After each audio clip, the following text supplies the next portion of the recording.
Women और girls तक ही सीमित नहीं हो सकते ना हम लोग। सावित्रीबाई फूले के किन विचारों और आदर्शों को डॉक्टर श्यामा प्रसाद मुखर्जी यूनिवर्सिटी के छात्र याद दिलाना चाहते हैं? देखें पूरी रिपोर्ट। जोहार, मेरा नाम आशीष रोशन। आज डॉक्टर श्यामा प्रसाद मुखर्जी यूनिवर्सिटी में आज हम लोग सावित्रीबाई फुले का जयंती मना रहे हैं। सावित्रीबाई फुले का जन्म 3 जनवरी 1831 ईस्वी को हुआ था। आज हम लोग उनका योगदान को पूरे छात्र छात्रा मिल करके याद कर रहे हैं कि किस तरह से सावित्रीबाई फुले ने अपनी कठिन परिस्थितियों में गुजरते हुए प्रथम महिला शिक्षिका बनने का काम किया। बात कुछ ऐसा है ना, ये जो लेडी है सिर्फ वो एक महिला नहीं है जी। She was the first lady teacher of India, जिन्होंने पहले की जो सोच है, पहले की जो विचार थी लोगों को, उसमें परिवर्तन ला के नई शिक्षा की ओर, नई इंडिया को डेवलपमेंट की ओर आगे रास्ता दिखाया है। She was the first lady who introduced, her first school was in Bhinde, Maharashtra, on 1848। और उनकी जो मैरिज थी वो 1840 में हो चुकी थी, और फिर उनका जो शादी था वो 1840 में हो चुका था, जिस टाइम वो सिर्फ 9 इयर्स की थी। तो आप सोच सकते थे कि 9 इयर्स में लोगों का माइंड, आज के बच्चे देखिए कि 9 इयर्स में खेलते तक सीमित रह जाता, उतनी उम्र में उनकी एक चाइल्ड मैरिज हो गई थी। तो उनको बहुत ज़्यादा खुद में अफसोस था कि जो दुख मेरे साथ हुआ वो सबके साथ ना बीते।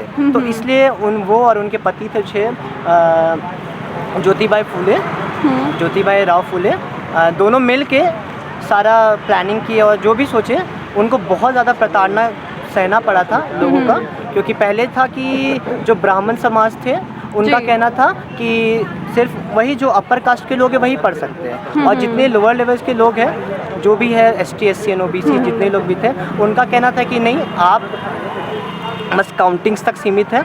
और जो मूल शिक्षा से दूर रखा जाता है। मूल शिक्षा नहीं, उनको मूल शिक्षा तक ही नहीं, उनको जो रहता है ना बेस प्लेटफॉर्म तक भी प्रोवाइड नहीं किया जाता था एजुकेशन का।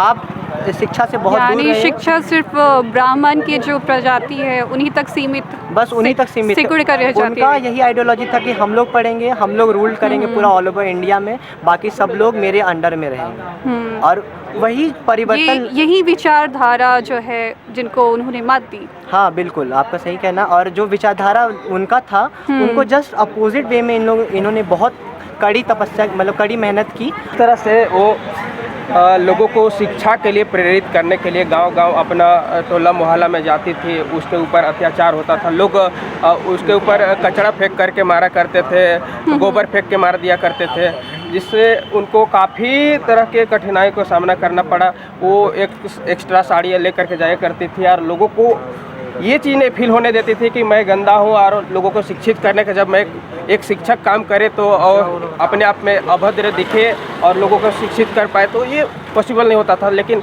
फिर भी वो महिला है कि घर घर जा कर के शिक्षित करने का काम किया, और इन्हीं के माध्यम से पहला स्कूल खुला हुआ था पूरा इंडिया में। असली वुमेन एम्पावरमेंट यही है। हाँ, असली जो women empowerment all over India में, नॉट ओनली फॉर झारखंड और बिहार और एनी अदर स्टेट, वो सारे पूरा ऑल ओवर इंडिया में she was the only lady जो एक वुमेन एम्पावरमेंट लाई है।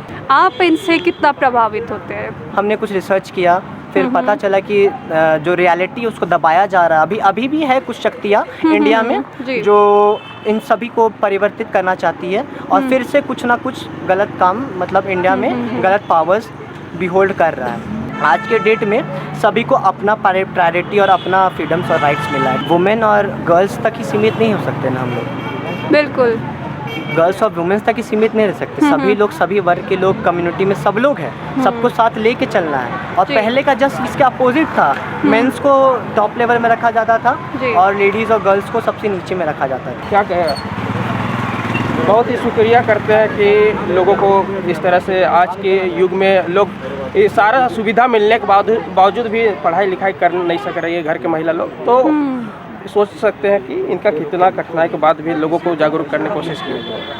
वो घटना 1897 की, जब नालासोपारा के आसपास के क्षेत्रों में बुबोनिक प्लेग की महामारी सामने आई। उस वक्त पुनरंगा बाबाजी गायकवाड़ के बेटे को मुनबा के बाहर महरा बस्ती में प्लेग हो गया। जानकारी मिलते ही सावित्रीबाई फूले उनके पास पहुंची और उन्हें अपनी पीठ पर लाद कर अस्पताल ले गई। इसी क्रम में वे प्लेग की चपेट में आ गई और सावित्री बाई की वीरतापूर्वक मृत्यु हो गई। नम आंखों से डॉक्टर श्यामा प्रसाद मुखर्जी यूनिवर्सिटी के छात्रों का उन्हें कोटि कोटि नमन। डॉक्टर श्यामा प्रसाद मुखर्जी यूनिवर्सिटी से camera person reporter Ehtesham Praveen के साथ धन्यवाद।